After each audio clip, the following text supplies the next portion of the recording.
अब यहाँ से आपका एनिमेशन वाला पार्ट थोड़ा सा स्टार्ट होगा। सबसे पहले देखो, जैसे मैंने यहाँ पे ऐड कर लिया। अब क्या होता है, कभी कभी पिक्चर इन पिक्चर में ज्यादातर होता है, जैसे मान लो यहाँ पे आपका फेस दिख रहा है, आपको समझा रहे हो, और कुछ देर बाद जहाँ पे आपका फेस दिख रहा है उसके नीचे कुछ इंपॉर्टेंट चीज आपको दिखाना था। अब आप क्या करोगे, अब आपको यहाँ पे एनिमेशन करके ये जो है इसे आपको इस साइड लाना पड़ेगा, ठीक है। तो ये आप कैसे कर सकते हो, इसके लिए आप एनिमेशन का यूज कर सकते हो। हालांकि आप इसे कट लगा के भी कर सकते हो, लेकिन वो स्मूथ नहीं लगेगा, ठीक है।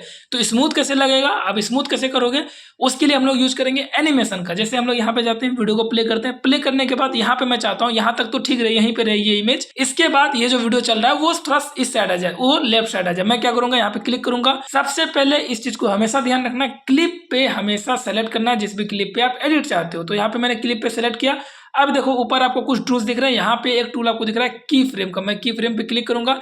की फ्रेम पे क्लिक करने के बाद थोड़ा सा मैं आगे जाऊंगा और मैं क्या करूंगा, इसे जस्ट यहाँ से फिंगर्स में होल्ड करूंगा और इसे मैं लेफ्ट साइड लेके आ जाऊंगा। अब यहाँ पे क्या हुआ, अब लग रहा होगा आपको कि जस्ट इससे मैंने साइड कर दिया, लेकिन ऐसा नहीं है। अब हुआ है क्या, अब मैं अगर वीडियो प्ले करता हूँ, देखो अभी तक तो वीडियो इस साइड है, ठीक है। जैसे ही यहाँ पे मैंने की फ्रेम ऐड किया था, ये इस साइड आ गया। अब यहाँ पे आप देख सकते हो की फ्रेम आपने ऐड कर दिया। अब आप इस की फ्रेम को स्मूथ भी कर सकते हो। जैसे अगर अभी मैं इसे प्ले करूँ तो बस आप देख रहे हो नॉर्मली ये इस साइड शिफ्ट हो गया। इसे मैं स्मूथ कर सकता हूँ, जस्ट मैं कर्व पे जाऊंगा और यहाँ पे आप इजिंग कर सकते हो, क्यूबिक कर सकते हो, किस टाइप से आप चाहते हो कि ये स्पीड में आए, स्लो हो के आए, वो सारी चीजें भी आप यहाँ से एडजस्ट कर सकते हो। देख सकते हो किस टाइप से ये जा रहा है, ठीक है। जैसे मान लो मैं यहाँ पे क्यूबिक करता हूँ, आप देखो तुरंत यहाँ पे शिफ्ट हो गया। ये सारा इफेक्ट यहाँ पे आप क्रिएट कर सकते हो। यहाँ पे आप कर्व आपको दिया होता है जहाँ पे आप अपने एनिमेशन को स्मूथ करते हो। सिंपली आप समझो कि आप अपने एनिमेशन को स्मूथ कर सकते हो। फिर मैं यहाँ पे गया, अब मैं यहाँ पे कुछ दूर तक रहता हूँ, मैं चाहता हूँ यहीं पे रहे और फिर मैं चाहता हूँ कि ये राइट साइड कोने पे नीचे आ जाए, मतलब इस वाले जगह पे आ जाए, ठीक है। तो यहाँ पे हम लोग कैसे करेंगे, अगर हम लोग यहाँ पे डायरेक्ट एनिमेट कर देते हैं, ठीक है। अगर मैं यहाँ पे जाता हूँ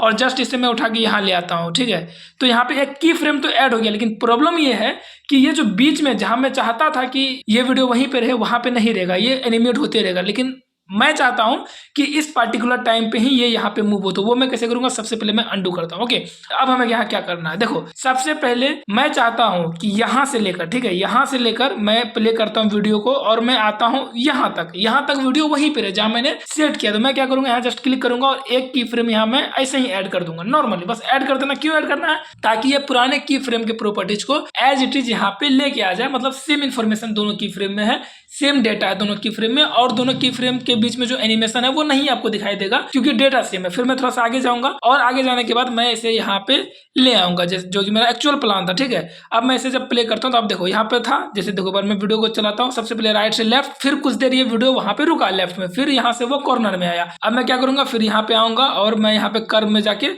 इसे मैं कर देता हूँ ईज। ओके, यहाँ पे मैंने ईज कर दिया। अब मैं इसे एक बार प्ले करके देखता हूँ तो यहाँ पे आप देख सकते हो मैंने इसे एनिमेट कर लिया अपने अकॉर्डिंग। और आप इसे एनिमेट कर सकते हो बहुत सारे तरीकों से। जैसे मैं चाहता हूँ कि यहाँ आने के बाद फिर कुछ देर बाद मैं इसे प्ले करूँ और ये सेंटर में जाए। सबसे पहले तो ये सेंटर में जाए, सेंटर में जाने के बाद ये जूम हो जाए, ठीक है। मैं क्या करूंगा, यहाँ क्लिक करूंगा, क्लिक करने के बाद मैं पोजीशन पे जाऊंगा। इस बार देखो टूल्स का कैसे यूज करना है, इस चीज को आपको यहाँ पे अच्छे से समझना है। यहाँ पे आप किसी एक ट्रेंडिंग रील को एडिट करना नहीं सीख रहे हो, आप यहाँ पे बिल्कुल एडिटिंग को ही सीख रहे हो। बेसिक को कैसे आप कर सकते हो, टूल्स को कैसे यूटिलाइज कर सकते हो, एडिटिंग कैसे आप बेस्ट तरीके से कर सकते हो, वो आप सीख रहे हो। तो मैं क्या करूंगा, जस्ट यहाँ पे क्लिक करूंगा, पोजीशन पे जाऊंगा। ओके, लेकिन मुझे यहाँ पे एक चीज फिर से ध्यान देना पड़ेगा जो मैंने आपको समझाया था। सबसे पहले मुझे एक एक्स्ट्रा की फ्रेम ऐड करना है ताकि पुराने की फ्रेम का प्रॉपर्टी मैं यहाँ तक रख सकूँ। उसके बाद मैं थोड़ा सा आगे जाऊंगा। आगे जाने के बाद मैं क्या करूंगा, पोजीशन पे क्लिक करूंगा, जस्ट सेंटर पे क्लिक करूंगा, मिडिल पे क्लिक करूंगा। मैंने क्या किया, इसे सेंटर पे कर लिया। अब मैं क्या करूंगा, इसे कर दूंगा जूम। ओके, मैं इसे जूम करके अपने अकॉर्डिंग थोड़ा बहुत फिर से एडजस्ट कर लूंगा। यहाँ से भी मैं इसे